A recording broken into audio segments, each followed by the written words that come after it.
Zona Éxitos. Para mundos complejos, ideas esenciales. Con Adriana Núñez Rabascal y Lila Vanorio. Circuito Éxitos. Bueno, y esta nueva semana tenemos un testigo de excepción de los hechos del 23 de enero de 1958 y en primera persona. Se trata de Margot Pérez, quien es la hija del dictador Marcos Pérez Jiménez, pero queremos hablar con ella de cómo se vivió desde el punto de vista de una niña que era testigo de cómo su padre tiene que salir del país por el contexto que se vivía en ese momento. Bienvenida, Margot, gracias por aceptar esta invitación. Bienvenida. Gracias a vosotros. Margot, ¿cómo vivió el derrocamiento de su padre, el dictador Marcos Pérez Jiménez? Mira, yo tenía en ese momento 11 años. Yo cumplía 12 en febrero y esto fue el 23 de enero. Yo era un niño. Los días anteriores en la casa había mucho movimiento. O sea, pero como niño entendías y no entendías.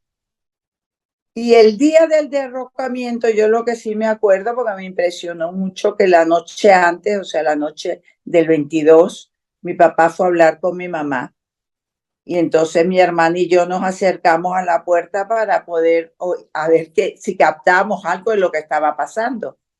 Y entonces oímos que mi papá le decía a mi mamá que cuando él llamara, que nos fuéramos a la embajada de Paraguay, que esperáramos ahí que él volviera a llamar, que nos fuéramos a la Carlota, y que en la Carlota pues esperáramos, no me acuerdo el tiempo, 10, 15 minutos, y que si él no llegaba, que nos fuéramos en el avión, porque eso quería decir que lo habían matado. ¿Qué se imaginaba usted cuando le decían hay que irse? Es decir, ¿tenía la conciencia de que se trataba de un hecho político o pensaba hay que irse del país por unas vacaciones? A pesar de haber escuchado esa palabra, es que me mataron.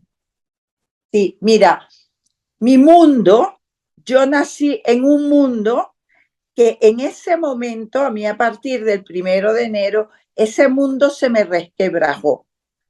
Yo desde que abrí los ojos a este mundo, y pues estaba rodeada de, por decirte, entre comillas, de gente importante, pero yo creía que lo más normal del mundo era que tu papá fuera un ser importante, que tu papá fuera presidente, o sea, para mí era lo normal. Yo no veía nada diferente, porque mi abuelo, el padre de mi madre, había sido ministro de Defensa cuando Medina, que ahí sucedió un hecho que no lo he comentado yo todavía, muy raro. En octubre del 45, que mi madre estaba embarazada mía, cuando fue la revolución, la que hizo mi papá para sacar a Medina, mi papá y los demás militares, a mi abuelo lo pusieron preso, los que eran de parte de mi papá. O sea, la parte de mi papá, a mi abuelo lo pusieron preso. Y a mi papá lo pusieron preso los otros. Entonces mi mamá en ese momento tenía a su padre preso y a su marido preso. Dice que en ese momento usted pensaba que eso era lo normal. ¿No había tenido contacto quizás con niños o amiguitos que quizás vivieran la otra cara de lo que representaba el gobierno de su padre? No, o sea, yo tenía contacto con los hijos de los ministros, pero siempre era gente afín. No te iban a llevar gente que no fuera afín a tu casa, y más a unos niños. Entonces siempre era gente afín. Y yo cuando vi que los amigos ya no eran tan amigos y que el mundo se resquebrajara, ese momento me enseñó a mí para el resto de mi vida. Que dije, Margot, abre las antenas, que esto no es lo que tú creías. Y desde ese momento empecé yo a aprender lo que es la vida. En ese momento, ya después de fraguar el plan entre mamá y papá, ¿qué termina pasando definitivamente con las hijas, la madre? ¿Cómo salen? ¿Qué recuerda de esas horas?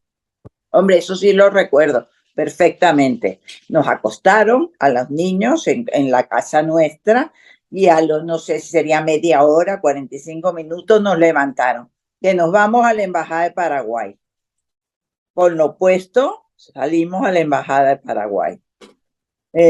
Yo no sé si llevarían una maleta, porque nosotros no hicimos maleta, pero sí teníamos, cuando llegamos a la República Dominicana, sí teníamos ropa de cambio. Y nos llevaron a la Embajada de Paraguay, llegamos a la Embajada de Paraguay y la señora del embajador nos acostó en unas camas.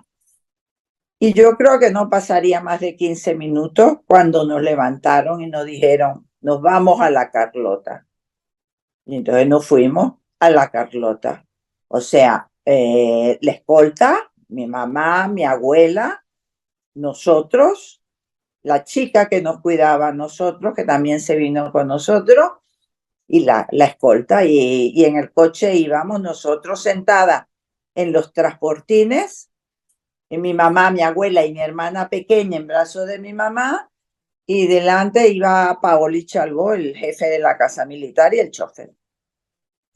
Y entonces llegamos a la Carlota y nosotros entramos en los transportines y yo veía que mi mamá lloraba y miraba el reloj. Y lloraba y miraba el reloj. Hasta que en un momento dado mi abuela le dijo, hay que salir del coche. Porque ya...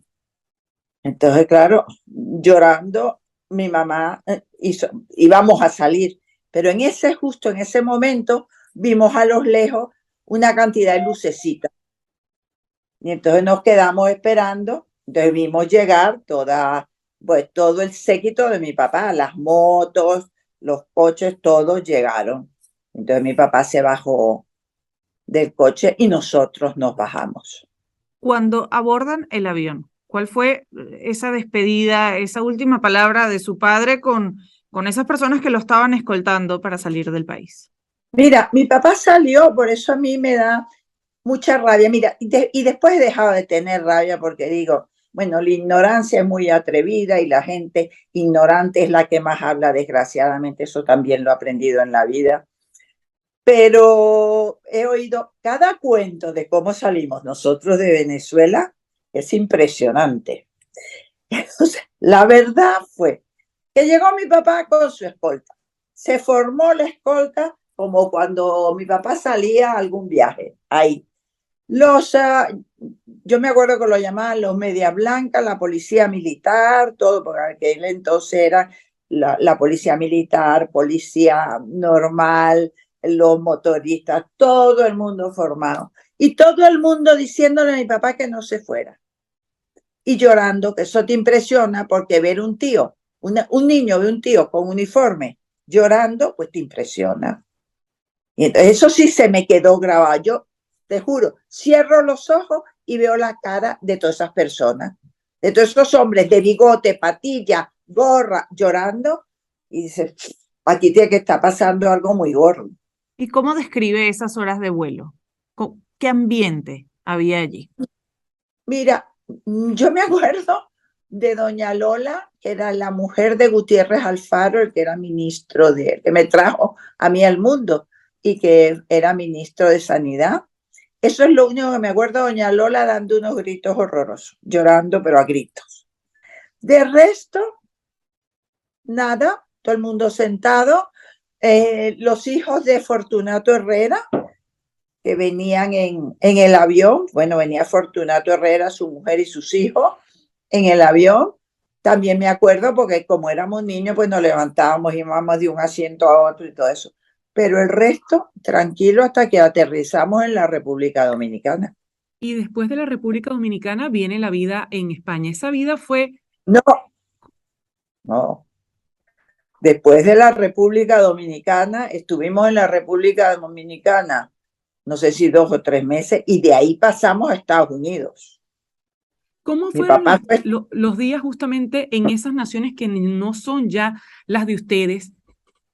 ¿Mantienen algunos privilegios? ¿Ya están totalmente desprovistos de la política? Porque usted reseñaba que no sabía que la vida de los demás no tenía quizás el ser hija de un presidente. ¿Cómo se vive esos meses en Dominicana? ¿Cómo se pasan esos meses en Estados Unidos? Yo no digo que yo no sabía que la vida de los demás, porque tonta no he sido nunca, lo dejé en la cuna cuando nací. No que no supiera, sino que mi vida era la de la hija de un presidente y me había tocado nacer ahí. ¿Me explico? No había otro mundo. Es como si a ti te toca nacer en Nueva York y a otro le toca nacer en las Urdes. Pues bueno, a uno le ha tocado aquí y al otro le ha tocado allá. Y yo, para mí, mi vida era ser la hija del presidente. Pero, Punto. ¿cómo cambia? ¿Cómo cambia cuando toca el exilio? ¿Hay privilegios todavía o los pierden completamente? No, no, en la República siempre hay privilegios. Siempre. Primero, porque hay un nombre detrás y a la gente le puede gustar o no gustar, pero hay privilegios. Siempre. Mi padre estuvo en la cárcel, ahí sí, en Estados Unidos no tuvo ningún privilegio. Ahí sí se quebró el privilegio. Pero aparte de eso, la vida, pues siempre tienen unas diferencias. Y entonces nosotros vivimos allá en Estados Unidos hasta que a mi papá lo pusieron preso cuando, que se dice, yo te digo lo que yo oía porque yo no estaba metida en política, ni estoy metida en política, yo oía lo que se filtraba, pues hubo un acuerdo, según se dice, de Betancourt con Kennedy, donde Betancourt dio las reservas, creo que se llaman, de oro de las monedas venezolanas, se llevaron a Estados Unidos. Un intercambio, un trueque de Betancourt con Kennedy, con mi papá. Y entonces, pues en Estados Unidos trataron a mi papá fatal en la cárcel. Mi papá entró con 92 kilos y 9 meses después salió con 56, porque le tiraban la comida por debajo de la puerta, pegaba en la pared y se derramaba todo. Lo desnudaban y lo sacaban a caminar por el patio en la madrugada. Ese tipo de cosas, porque los americanos cuando quieren ser cruel no le ganan a nadie. Entonces nosotros, cuando decidieron los americanos mandar a mi papá a Venezuela, teníamos horror, porque decíamos, lo matan allá. Porque si los americanos lo han tratado así, pues a mi papá en Venezuela lo matan. Y no, fue todo lo contrario.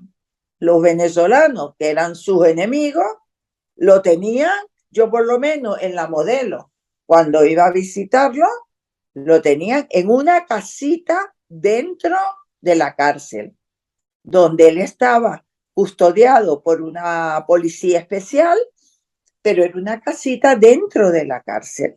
Y mi papá estaba muy bien, estaba en la cárcel, pero estaba bien. Ahí nadie ni lo maltrató, ni nada, nada. Margot, recuerda ese día, el 23 de enero del 58, y ha dicho que a partir de ese momento empezó usted a emprender, a aprender de la vida, a aprender que quizás eso que usted asumía como normalidad no era tal de ese punto en adelante. ¿Qué es para usted el 23 de enero del 58? Un despertar. Para mí, particularmente, un despertar. Y en el fondo doy gracias. Siempre digo, doy gracias a los adecos que nos sacaron de allí. Porque si a lo mejor hubiéramos seguido ahí, yo hablo por mí, por mi boca, a lo mejor yo hubiera sido el ser más tonto del mundo. Porque no hubiera sabido lo que es el mundo, ni lo que es enfrentarte a la gente, ni lo que es ver a través de la gente. Yo aprendí que los amigos no son ni tan amigos y los enemigos no son ni tan enemigos. Eso es el ser humano según sea, según responda. Y tu deber como persona es conocer al que tienes enfrente. Eso lo aprendí yo a partir de ahí. Por eso digo, para mí, el 23 de enero, agradezco los adeptos. Porque si no, lo que yo he aprendido en esta vida, y nacemos para aprender, porque no nacemos para otra cosa, no somos turistas de la vida, lo que yo aprendí, lo que he aprendido en esta vida, parte del 23 de enero. Tenía usted apenas 11 años para cumplir 12. ¿Guardó resentimiento en algún momento? He guardado resentimiento, no rencor, no odio. Lo dije en la última entrevista que me hicieron. Yo tengo ahí un sentimiento encontrado. Mi papá amaba profundamente Venezuela y era lo que él te transmitía. Y yo muchas veces digo, los venezolanos tienen lo que se merecen. Pero después digo, no, no, porque nadie se merece lo que tiene. Y mi papá quería mucho a Venezuela y a mi papá le hubiera destrozado haber visto como a lo que ha llegado Venezuela. Entonces, es un sentimiento encontrado, ¿sabes? No, no sé, hay veces que sentir. Me da mucha lástima porque sí, porque me da mucha lástima los seres humanos, todos, venezolanos, africanos, lo que sea. Me da mucha lástima. Pero también no se me olvida todo lo que pasó a mi papá, que ahora es que se está empezando a reconocer, pero porque no lo conocieron. O sea, se ha conocido el personaje, pero nunca la persona. Usted tenía 11 años en ese momento, dijo que a partir de allí empezó a aprender de la vida. ¿Cómo fue ese momento de empezar a enfrentarse con esa figura que para los venezolanos representó una cosa, pero para usted era su padre? ¿Tuvo quizás encuentros en los que vio ese rostro que quizás era ajeno a usted en la figura de la hija del dictador? No, mi padre era mi padre y el personaje era el personaje. Siempre yo había una cosa que no entendía, que era el por qué salimos de Venezuela. O sea, no lo tenía claro. Sé cómo salimos, sé lo que pasó, pero no sabía. Y entonces, ya yo, mujer, hará, yo que sé, 25 años, 30 años, en unas navidades, me senté yo en el suelo al lado, estaba sentado en una silla y yo me senté en el suelo al lado. Y él siempre empezaba anécdotas de Venezuela, cosas de cuando él era joven, siempre hablaba. Y entonces en un momento dado le pregunté, papá, ¿y por qué salió de Venezuela? Y entonces me dijo, Margot, porque se alzó la escuela militar. Y yo, para poder controlar la escuela militar, hubiera tenido que fusilar por lo menos a un par de chicos. Y yo no quería en mi conciencia sangre joven. ¿Le ha sido incómodo el ser nombrada como Margot Pérez, la hija del dictador Pérez Jiménez? No, no es Margot Pérez, es Margot Pérez Jiménez, porque ese apellido se unió en Estados Unidos. Porque como mi papá tenía muchos hijos fuera del matrimonio y todo el mundo se apuntaba a ser hijo, que algunos es verdad, porque yo tengo a mi hermana Mónica, que es verdad, porque hemos hecho el ADN, pero se apuntaba. Entonces ellos unieron para las 4 hijas legítimas que fueran Pérez-Jiménez. Nosotros las 4 somos Pérez Jiménez Chalbó, no Pérez Chalbó, sino Pérez Jiménez Chalbó. Entonces, no, a mí no me ha molestado en absoluto. La hija, mira, yo desde los 11 años estoy oyendo la hija del dictador, la hija del ladrón, la hija del asesino. En la vida no te toca nada que tú no quieres que te toque. A mí me pueden decir, como se dice aquí, barriga verde, tripas azules en mi cara, yo me sonrío.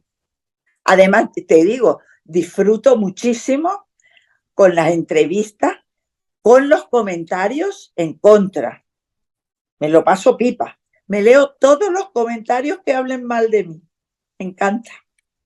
Margot, queremos agradecerte por habernos regalado estos minutos para poder contar en primera persona, siendo testigo de excepción. No son muchos quienes pueden decir que estuvieron allí en un momento tan importante para la democracia venezolana. Ese 23 de enero de 1958, pues una de las personas que vivió en un rol además protagónico ese día fue usted, la hija del dictador Marcos Pérez Jiménez, en su momento de derrocamiento, esa fecha tan recordada por los venezolanos, de la que se acaba de celebrar un nuevo aniversario. Gracias por estar con nosotros. Gracias a vosotros. Zona Éxitos. Para mundos complejos, ideas esenciales. con Adriana Núñez Rabascal y Lila Vanorio. Circuito Éxito.